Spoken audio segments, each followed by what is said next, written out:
Hey, salut à tous! On se retrouve aujourd'hui pour une nouvelle vidéo avec la présentation de mon Peugeot 103 Vogue de 1993. Et le voilà les amis, il est fini, je vous ai pas fait de vidéo révision, pourquoi? Parce que voilà, je viens de le dire, c'est une révision, il n'y avait pas grand chose à faire, beaucoup, donc démontage, nettoyage, graissage, contrôle des roulements, contrôle des chaînes, donc j'ai dérouillé les chaînes, elles étaient en fait rouillées qu'en surface, pas sous WD-40, regraissé derrière, etc. Et donc voilà, il est fini. J'ai contrôlé aussi la durite d'essence, le petit filtre à essence qui va bien, etc. Et donc voilà, mon 103 Vogue.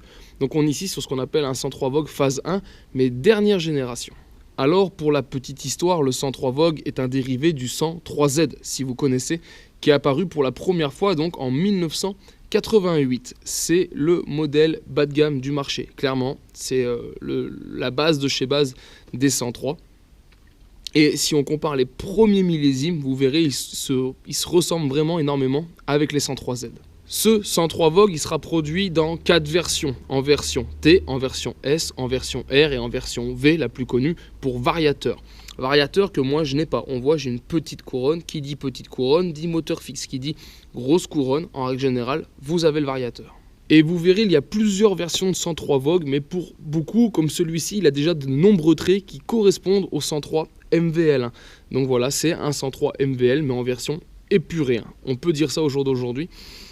Et donc voilà, donc là, quand je dis épuré, c'est-à-dire qu'on n'a pas beaucoup. On n'a pas de compteur, on n'a pas de klaxon. Voilà, c'est vraiment la base de chez base. Donc ici, on est, je vous l'ai dit, dans les débuts du 103 Vogue, dans la première génération. Et on voit, on est équipé de roues en 16 pouces et des roues à rayons qui, sur les versions d'après, passeront en roue 17 pouces et ça sera des modèles en jantalliage, donc à bâton. Et comme beaucoup de 103 à l'époque, à partir de 1996, les 103 vont évoluer, le 103 Vogue va évoluer, que ce soit au niveau du châssis. Avec par exemple le réservoir, moi ici j'ai un 3,7 litres qui deviendra par la suite un 5 litres. Donc voilà, c'est des petites modifications qui avaient été apportées, c'est aussi comme ça qu'on reconnaît les différentes versions de 103 Vogue. Et on notera dans l'histoire du Peugeot 103 que le 103 Vogue sera le modèle qui sera produit jusqu'à la fin en mai 2017, quand Peugeot a arrêté. Ils ont arrêté sur des 103 Vogue, dernière génération bien sûr, même plus fabriquée en France. Mais voilà, c'est peut-être une des 103 qui a été la plus produite et surtout qui a fini l'histoire de la mobilette, c'était le 103 Vogue. Et donc dessus, on retrouve notre moteur 49,1 cm3. On a dessus une boîte à clapper, un allumage électronique.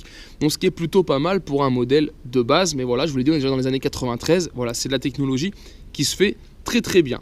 On a un poids total en ordre de marche avec le réservoir plein d'environ 50 kg. Et c'est une machine qui est faite pour aller à 45 km/h. Mais bien sûr, logiquement, si on n'est pas bridé, on doit pouvoir atteindre les 50-55 km/h. Donc voilà, pour moi une petite machine que je suis bien content d'avoir et en plus c'est un modèle et coloris que je n'ai pas vu souvent. Ce coloris existe sur des modèles à variateur mais on n'a pas tout à fait les mêmes designs au niveau de la boîte à outils ou encore des petits traits ici. Donc voilà, moi c'est le premier que je vois comme ça.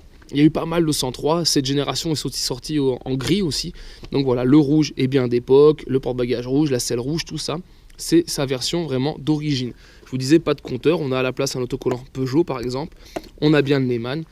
Et voilà, une belle petite machine donc, qui rejoint la collection. Clairement, ça ne va pas être pour rouler, ça va être surtout pour la collection. Je n'avais pas de 103 Vogue, donc ce 103 Vogue rentre dans la collection. Et allez, je vous le retourne pour vous refaire encore quelques images ici. Et je vous rappelle aussi, pour ceux qui n'ont pas vu l'achat, c'est un 103 Vogue qui va être acheté par une commune, qui avait été utilisé par des employés communaux. Et donc voilà, là, il n'a rien de spécial. Il a été acheté à l'époque, il n'a pas été numéroté, il n'a pas les coloris de la ville. Voilà, c'est juste qu'il s'en servait un peu comme un véhicule de fonction, a priori pour la livraison de documents, de papiers ou de publicité, si j'ai bien compris l'histoire. Dessus, clairement aussi, je n'ai pas refait les gaines, les câbles, je n'ai pas ouvert le moteur. D'accord, on n'a fait que de l'esthétique. Parce que je vous l'ai dit, c'est pour la collection, donc l'idée c'est de le garder le plus origine possible. Il y a quelques petits défauts.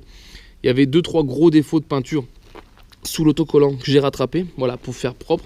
Mais le reste, il est resté tel quel. Et aussi, on a rajouté la petite étiquette mélange 4%, j'en avais une en stock, voilà, c'est ce qui se faisait à l'origine.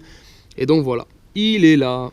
Et ben voilà les amis, la présentation de mon Peugeot 103 Vogue de 1993. En tout cas, j'espère que vous aimez ce modèle et si c'est le cas, je vous invite à partager et liker la vidéo. Et on se retrouve donc en attendant sur ma chaîne 100% Mobilette Youngtimer pour d'autres vidéos, tutos et présentations. Et en attendant, ciao ciao.